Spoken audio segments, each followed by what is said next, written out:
دیکھو اگر سحری کا وقت جب ختم ہو رہا تھا عین اسی وقت اذان ہوئی اور آپ نے پانی پی لیا تو روزہ نہیں ٹوٹتا. حدیث سے بھی ثابت ہے اور فقہ کا بھی مسئلہ ہے. جو ہاتھ میں پانی ہے نا تو اس کو جلدی سے پی لو. لیکن اب اذان ہی اگر لیٹ ہو رہی ہے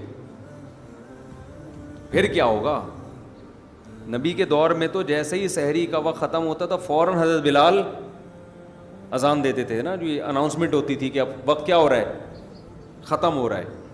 تو اب اذانوں پہ اعتماد نہیں، نہ روزہ اذان کی وجہ سے افطار کریں اور نہ سحری ختم کریں. میں نے بارہا تجربہ کیا ہے، وقت پورا ہونے سے پہلے اذان ہو رہی ہوتی ہے مغرب کی، بہت دفعہ تجربہ کیا ہے.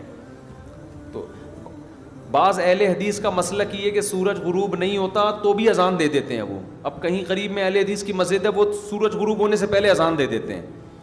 اب غلط ہے کہ آپ اپنا مسلک سب پہ زبردستی کیوں تھوپ رہے ہو بھائی؟ تو بعض حضرات یہ بھی کر رہے ہوتے ہیں کہ وہ وقت سے پہلے اذان دے دیتے ہیں. وہ کہتے ہیں حدیث میں، تو آپ اپنی رائے کو سب پہ کیوں، لوگوں کو تو نہیں پتہ نا. تو یہ بھی غلط طریقہ ہے. تو آپ اور بعض مسجد والے ویسے بے احتیاطی میں کرتے ہیں یہ کام.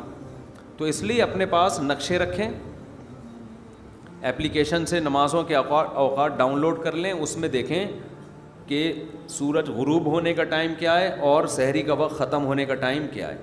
تو سورج غروب ہونے کا جو ٹائم ہے اس سے احتیاطاً 2 منٹ بعد کریں روزہ افطار، سمجھتے ہو؟ اور سحری کے ٹائم میں اینڈ ٹائم پہ بھی ختم کر لیں تو بھی کوئی حرج نہیں ہے.